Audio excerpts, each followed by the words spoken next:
নমস্কাৰ প্ৰিয় বন্ধুসকল, আপোনালোক সকলোকে পুনৰবাৰ জনাইছোঁ আমাৰ এই চেনেলটোলৈ স্বাগতম। আজি আমি আপোনালোকৰ বাবে পুনৰ এটি নতুন কাহিনী লৈ আহিছোঁ আৰু আজিৰ আমাৰ কাহিনীটিৰ নাম হৈছে দুখীয়া বিয়ৈ বিয়নীয়ে কাহিল ধনী বিয়ৈ বিয়নীয়েকৰ ঘৰলৈ। আশা কৰিছোঁ ভিডিঅ'টো চাই আপোনালোকৰ নিশ্চয় ভাল লাগিব। তেন্তে আহকচোন এতিয়া আমি কাহিনীটোৰ মাজলৈ আগবাঢ়ি যাওঁ। মা, তোমালোকক কিমানকৈ মাতিছোঁ আমাৰ ঘৰলৈ, তোমালোক কিয় অহা নাই বাৰু?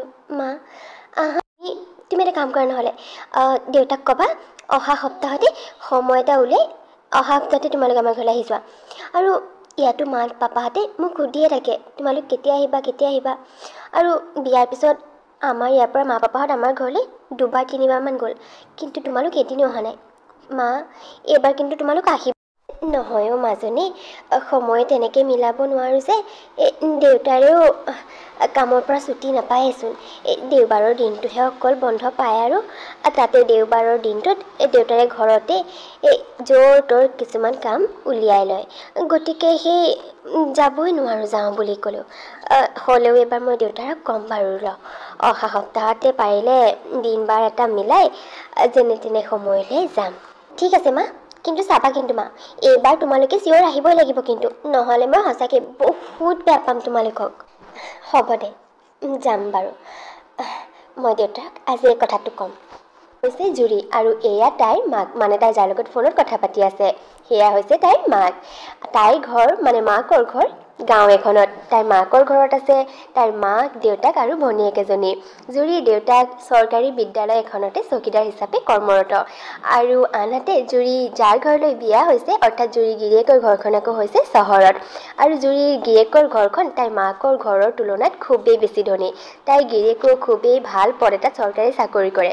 শহুৱেকো চৰকাৰী চাকৰিয়াল আৰু তাইৰ শাহুৱেকো চৰকাৰী বিদ্যালয় এখনৰে শিক্ষকতা কৰে। ক'বলৈ গ'লে তাইৰ মাকৰ ঘৰখনতকৈ তাইৰ গিৰিয়েকৰ ঘৰখন যেন বহু বেছি গুণে ধনী। হেৰি, আজি মাজনীয়ে ফোন কৰি কৈছে বোলে এইবাৰ হেনো আমি তাইৰ ঘৰলৈ যাবই লাগিব। অহা সপ্তাহতে কোনোবা এটা দিনত তাই আমাক যাবলৈ কৈছে। বিয়াৰ পিছত আমি যোৱাই নাই বোলে। আৰু হয়ো দিয়কচোন, বিয়াৰ পিছত বিয়ৈ বিয়নী আমাৰ ঘৰলৈ আহিছে, কিন্তু আমিহে এবাৰো যোৱা নাই। আৰু তেওঁলোক ইমান ধনী মানুহ কাৰণে আমাৰ কিবা যাবলৈ আফচোচ লাগে নহয়নে? সেয়েহে যাবলৈ মই নিবিচাৰোঁৱে, কিন্তু এতিয়া মাজনীয়ে বৰ জোৰ কৰি মাতিছে। আৰু হয়ো দিয়কচোন, আমি এবাৰো যোৱাও নাই। তথাপিও কি কৰোঁ বাৰু, যাম নে নাযাম? মোৰ কিন্তু ইমান ধনী মানুহৰ ঘৰলৈ যাবলৈ অকণমান আফচোচ লাগে। তাকেও মোৰো, মই হৈছোঁ এজন সাধাৰণ চকীদাৰ আৰু বিয়ৈ ইমান ডাঙৰ এজন চৰকাৰী চাকৰিয়াল, জোঁৱাইও একে, আৰু তাতে বিয়নীও একেবাৰে মাষ্টৰণী মানুহ। মোৰো যাবলৈ বৰ কিবা লাগে অ'। এতিয়া ল'ৰাই ছোৱালীয়ে নিজে পচন্দ কৰিলে বুলিহে তেওঁলোকে আমাৰ জুৰিক বোৱাৰী বুলি বিয়া পাতি নিলে আৰু। এতিয়া চাগে কিজানি তেওঁলোকে আমি এনেকৈ গ'লে বেয়াই পায়, কেলৈ জানো মোৰ মনলৈ তেনেকুৱা ভাববিলাক আহে অ'। ধনী মানুহৰ ঘৰলৈ যাবলৈ সঁচাকৈ মোৰো কিবা লাগে। এতিয়া পিছে কি কৰিবা, মাজনীও মাতিছে নহয়, যাবা নে নোযোৱা? তাকেই, নগ'লেও আকৌ মাজনীয়ে বেয়া পাব নহয়।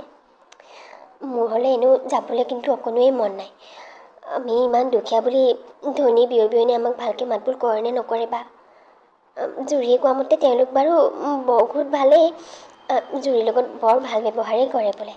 হ'লেও এতিয়া আকৌ আমাক কেনেকুৱা ব্যৱহাৰ কৰে ন? মানুহে কথাতে কয় নহয়, এই ধনী ঘৰলৈ চাবলৈ যাবা, দুখীয়া ঘৰলৈ খাবলৈ যাবা। এতিয়া তাতে ইমান ধনী তেওঁলোক, আমি গ'লে কেনেকুৱা ব্যৱহাৰ কৰে, কিবা নকৰে, তাকে মনটো খেলি মেলি লাগি আছে অ'। আৰু আমাৰ এই গাঁৱৰ এই ৰত্না যে, তাই কৈছে নহয় তাইৰো সেই জীয়েকজনী কেলৈ ইমান ধনী মানুহ হ'লে বিয়া দিয়া নাই জানো। তাই বোলে জীয়েকৰ ঘৰলৈ যাওঁতে হেনো ধনী বিয়নীকে ভালকৈ মাত এষাৰকে নলগালে। আমাৰ লগতো যদি তেনেকুৱাই কৰে তেওঁলোকে, তেতিয়া বৰ লাজৰ কথা হ'ব। মা, দেউতা, তোমালোকে তাৰমানে কি যে নহয়, কি কথাবোৰ ভাবি আছা বাৰু? বায়ে ইমান মৰমত তোমালোকক মাতিছে, আৰু বাক বিয়া দিয়াৰ পিছত তোমালোক এদিনো বাৰ ঘৰলৈ ফুৰিবলৈ যাওঁ বুলি যোৱাই নাই। সেইকাৰণে তাই মাতিছে আকৌ ইমানকৈ, আৰু তাতে ইমান চিন্তা কৰিছা। মা, দেউতা, তোমালোকে দেখা নাই জানো বাৰ ঘৰখন ধনী হ'ব পাৰে, তোমালোকৰ বিয়ৈ বিয়নী তোমালোকতকৈ বহুত গুণে বেছি ধনী হ'ব পাৰে, কিন্তু তেওঁলোকৰ আচাৰ ব্যৱহাৰ বহুত ভাল। আমাৰ ঘৰলৈ কিয় অহা নাই জানো বাৰু তেওঁলোক? তেতিয়া দেখা নাই কিমান ভাল ব্যৱহাৰ পাতি তেওঁলোকৰ, তথাপিতো ইমান চিন্তা কৰিছা। আমাৰ ঘৰলৈ আহোঁতে বাৰু তেওঁলোকৰ ব্যৱহাৰ পাতি ভালেই পাইছোঁ, হ'লেও এতিয়া আমি তেওঁলোকৰ ঘৰলৈ যাম যেতিয়া কেনেকুৱা বা ব্যৱহাৰ কৰে আমাৰ লগত। ধনী মানুহবিলাকৰ ঘৰলৈ যাওঁতে মোৰ এনেকুৱাই লাগে, কেলৈ জানো। আৰু কয়ে নহয় চবেই ধনী মানুহৰ ঘৰৰ লগত সম্পৰ্ক কৰিলে দুখীয়া মানুহখিনিয়ে সদায় অকণমান তলতে থাকিব লাগে, তেওঁলোকে সদায় ধনী মানুহখিনিৰ পৰা অকণমান বেয়া ব্যৱহাৰে পায়। এতিয়া আমাৰ লগতো যে তেনেকুৱা নহ'ব কি মানে আছেনো। মা যে অকণমান বেছি সঁচাকৈ দেই। মা, দেউতা, তোমালোকে এতিয়া এইবোৰ কথা একেবাৰে চিন্তা কৰিব নালাগে। দেউতা, তুমি অহা সপ্তাহতে কোনোবা এটা দিনত স্কুলৰ পৰা ছুটি লৈ ল'বা আৰু সেইদিনাখনেই বাহঁতৰ ঘৰলৈ যাবা। বাছ, বাক তুমি আজিয়ে ফোন কৰি কৈ দিবা মা। আৰু যোৱাৰ পিছত তোমালোকে যদি কিবা বেয়া ব্যৱহাৰ পোৱা তেতিয়া ক'বা। এনেকৈ মানুহক দুখ দি কথা ক'ব নাপায় নহয়। আৰু চব ধনী মানুহ কি একেই হ'ব নেকি? আমাৰ বাহঁতৰ ঘৰখন তেনেকুৱা নহয়। তেওঁলোক ধনী হ'ব পাৰে কিন্তু অহংকাৰী নহয়। তাৰপিছতে সঁচাকৈ জুৰিৰ মাক দেউতাকে ঠিক কৰিলে যে অহা সপ্তাহতে বুধবাৰে তেওঁলোক জীয়েকৰ ঘৰলৈ যাব। আৰু তাৰপিছতে জীয়েকক ফোন কৰি মাকে খবৰটো দিলে যে অহা সপ্তাহত তেওঁলোক গৈ আছে। অহা সপ্তাহত মানে বুধবাৰে মাহঁত ইয়ালৈ আহিম বুলি কৈছে। হয় নেকি? ফাইনেলি তেনেহ'লে বিয়নী আহিম বুলি কৈছে। মই বোলো তেওঁলোক আকৌ জীয়েকৰ ঘৰলৈ নাহিবই নেকি একেবাৰে। বাৰু দিয়া, ধেমালিহে কৰিছোঁ জুৰি। বাৰু, বুধবাৰে আহিব ন? মই তেনেহ'লে সেইদিনাখন স্কুলৰ পৰা ছুটি লৈ ল'ম। আৰু পাপাকো ক'ম ৰ'বা অফিচৰ পৰা ছুটি ল'বলৈ। আৰু এই বেদান্তকো ক'বা, সিও যাতে সেইদিনাখন অফিচৰ পৰা ছুটি লৈ লয়। নহ'লে আমাৰ তিনিটাৰ ভিতৰত কোনোবা এটা নাথাকিলে বেয়া লাগিব নহয়। তেওঁলোক বিয়াৰ পিছত প্ৰথমবাৰ আমাৰ ঘৰলৈ এনেকৈ ফুৰিবলৈ আহিব, গতিকে আটাইখিনি মানুহ ঘৰত থাকিলে ভাল হ'ব দিয়াচোন, নহয় জানো? মই বেদান্তক ক'লোঁ মাহঁত আহিব বুলি, আৰু মাহঁত আহিব বুলি কোৱা শুনি সি বাৰু নিজে ছুটি ল'ম বুলি ক'লে সেইদিনাখন। কি বৰ ভাল কথা। আৰু এটা কাম কৰিবা জুৰি, বেদান্তক আৰু এটা কথা ক'বা যে তেওঁলোকক সেইদিনাখন ৰাতিপুৱাই গৈ ঘৰৰ পৰা লৈ আনিবলৈ। ইমান গৰমখনত ইমান ৰ'দত তেওঁলোকে লাইন গাড়ীত আহিব নালাগে দেই।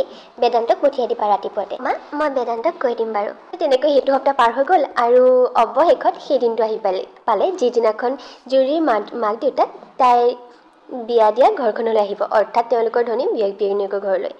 আৰু পুৱাতে গৈ এইফালে বেদান্তই শাহুৱে শহুৱেক গৈ গাঁৱৰ ঘৰৰ পৰা সিহঁতৰ ঘৰলৈ বুলি লৈ আনিমগৈ। আহি পালেহি দুখীয়া বিয়নীয়েক ধনী বিয়নীয়েকৰ ঘৰ। বিয়নী পালেহি? আহক, আমি আপোনালোকৰ কাৰণে ৰখি আছিলোঁ। আহক, বহক। বহক বিয়নী, সঁচাকৈ আমি অথনিৰ পৰা অপেক্ষা কৰি আছোঁ, আকৌ কেতিয়া পাবহি বোলো। বহক। আজি বাৰু ফাইনেলি আপোনালোকৰ আমাৰ ঘৰলৈ আহিবলৈ মনত পৰিলে। আমি বোলো আকৌ নাহিবই নেকি। বাৰু দিয়ক, ধেমালিহে কৰিছোঁ দেই। বৰ ভাল লাগিল আপোনালোক যে আমাৰ ঘৰলৈ আহিল। সঁচাকৈ মই আহিম বুলি আচলতে বহুত দিনৰ পৰা ভাবিয়ে আছিলোঁ। এনেকৈ সময় সুবিধাহে মিলাব পৰা নাছিলোঁ। তাকে ঠিকেই কৈছে, আহিম বুলি বহুত দিনৰ পৰাই ভাবি আছিলোঁ, সময় মিলাব নোৱাৰাৰ বাবেহে। মা, দেউতা, আপোনালোকে কথা পাতকচোন, মই অকণমান ভিতৰৰ পৰা আহিছোঁ ৰ'ব। দেউতা, তোমালোক পালাহি? মই পাকঘৰতে আছিলোঁ জানানে, তোমালোকৰ কাৰণে ভাত পানী বনোৱাত লাগি আছোঁ। ভালে পালাহি নহয় ন? মা, দেউতা, এতিয়া তোমালোকে কথা পাতাচোন দেই। মই চাহকণ বহুৱাই থৈ আহিছোঁ তোমালোকৰ কাৰণে, একেবাৰে লৈহে আহিম আৰু। তাই একেবাৰে পুৱাৰে পৰা লাগিয়ে আছে আপোনালোক আহিব বুলি। ইটো সিটো কামত ময়ো অৱশ্যে তাইক সহায় কৰি দিছোঁ বাৰু। বিয়নী, আপুনি একেটা লগতে কথা পাতক। বিয়নী, আপুনি ভিতৰলৈকে আহক। আমি বিয়নী মিলি কথা পাতোঁ নহয় জানো? এইফালে বিয়নী মিলি কথা পাতক। আহক, ভিতৰলৈকে আহক বুলি কৈ একেবাৰে দুখীয়া বিয়নীয়েকক ধনী বিয়নীয়েকে ভিতৰলৈ লৈ গ'ল। আৰু ভিতৰলৈ মাতি নি তেওঁ দুখীয়া বিয়নীয়েকৰ লগত বহুত দেৰি কথা পাতিলে। ৰাতি দুয়োগৰাকী চাহ তাহ খালে, এইফালে দুয়োজন বিয়ৈ মিলি কথা পাতিলে, চাহ তাহ খালে। তাৰপিছতে ভাত খোৱাৰ সময় হ'ল। আটাইকেইজন বিয়নীয়েকে মিলি খুবেই সুন্দৰকৈ ভাত পানী খালে আৰু খুবেই সুন্দৰকৈ গোটেই দিনটো দুখীয়া বিয়নীয়েকে ধনী বিয়নীয়েকৰ ঘৰত পাৰ কৰিলে। আৰু তাৰ পিছতেই আবেলি সময়ত তেওঁলোক ঘৰলৈ যাবলৈ ওলাল আৰু মৰমৰ জোঁৱায়েকে তেওঁলোকক গৈ ঘৰত থৈ আহিলগৈ। আমি এনেহে ভয় খাই আছিলোঁ নহয়নে, তেওঁলোক ইমান ধনী, আমাৰ লগত কেনেকুৱা ব্যৱহাৰ পাতি কৰিব বুলি। সঁচাই ইমান ধনী মানুহ যদিও কিন্তু তেওঁলোকৰ একেবাৰে অহংকাৰ নাই নহয়নে। বিয়নীয়ে যে মোৰ লগত ইমান ধুনীয়াকৈ কথা বতৰা পাতিছে, ইমান ভাল ব্যৱহাৰ পাতি তেওঁলোকৰ, সঁচাকৈ তালৈ গৈ মোৰ আজি বৰ ভাল লাগিল। কালিলৈকে ভয় লাগি আছিল, কিন্তু আজি সিমানেই বেছি ভাল লাগিছে। সঁচাই আমি বৰ ভাগ্যৰ বলত এনেকুৱা বিয়নী পাইছোঁ আকৌ, ইমান ধনী কিন্তু অহংকাৰী নহয়। আমাৰ সৰু মাজনী ঠিকেই কৈছিল নহয়নে, সকলো মানুহ ধনী হ'ল বুলি যে অহংকাৰী হ'ব তেনেকুৱাতো কথা নাই। কিছুমান অহংকাৰী ধনী মানুহৰ কাৰণে গোটেই ধনী মানুহবোৰ এনেই বদনাম হয়। হেৰা, ময়ো ভাবিছোঁ বুজানা কথাটো। সঁচাই তেওঁলোক ইমান ভাল বিয়ৈ মোৰ লগত ইমান ভাল ব্যৱহাৰ পাতি কৰিছে ইমান সুন্দৰকৈ কথা পাতিছে জানানে একেবাৰে ডেকা কালৰ পৰা এতিয়ালৈকে তেওঁ ঢেৰ কথা উলিয়ালে মুঠতে ময়ো মনৰ কথা কিছুমান একেবাৰে কৈ দিছোঁ খুলি তেওঁৰ আগত আমি সেই আগৰ দিনৰ তাহানি কথাবোৰ পাতিলোঁ বৰ ভাল লাগিল সঁচাই বৰ ভাল কিন্তু মানুহ ভাল সঁচাই তুমি একদম ঠিক কথা কৈছা এইটো কিন্তু আমি বৰ ভাগ্যৰ বলতহে এনেকুৱা বিয়ৈ বিয়নীয়ে হাল পাইছোঁ ধনী কিন্তু অহংকাৰী নহয় আচলতে বহু দিনৰ পৰা জুলি মাক দেউতাকৰ এটা ভুল ধাৰণা আছিল যে ধনী মানুহবোৰ খুবেই অহংকাৰী সেয়েহে তেওঁলোকে ভাবিছিল যে ধনী বিয়ৈ বিয়নীকৰ ঘৰলৈ তেওঁলোক গ'লে তেওঁলোকক কিবা অপমান কৰিব ভাল ব্যৱহাৰ পাতি নকৰিব বুলি কিন্তু আজি তালৈ গৈ তেওঁলোকৰ এই ভুল ধাৰণাটো ভাঙিল তেওঁলোকৰ লগত ধনী বিয়ৈ বিয়নীকে খুবেই ভাল ব্যৱহাৰ কৰিলে যাৰ ফলত এতিয়া তেওঁলোকে বুজি পালে যে সকলো ধনী মানুহ একেই নহয় আচলতে কিছুমান ধনী মানুহ অহংকাৰী হয় কিন্তু সেইবুলি যে সকলো ধনী মানুহেই অহংকাৰী হ'ব তেনেকুৱাতো কোনো কথা নাই আচলতে কিছুমান ধনী মানুহৰ বাবে সকলো ধনী মানুহেই বদনামী হয় সেই কথা আজি তেওঁলোকে ভালকৈ উপলব্ধি কৰিলে আৰু বুজিও পালে তেন্তে আমাৰো এই কাহিনীটো কৰি দিছে ইমানতে সমাপ্ত যদিহে আপোনালোকে চাই ভাল পালে তেন্তে প্লিজ ভিডিঅ'টো এটা লাইক আৰু এটা কমেণ্ট কৰি দিব আৰু যদিহে আপোনালোক আমাৰ চেনেলত নতুন তেন্তে প্লিজ আমাৰ চেনেলটো ছাবস্ক্ৰাইব কৰি দিব তেন্তে লগ পাম পুনৰ এটা নতুন ভিডিঅ'ৰ সৈতে আৰু তেতিয়ালৈকে বাই বাই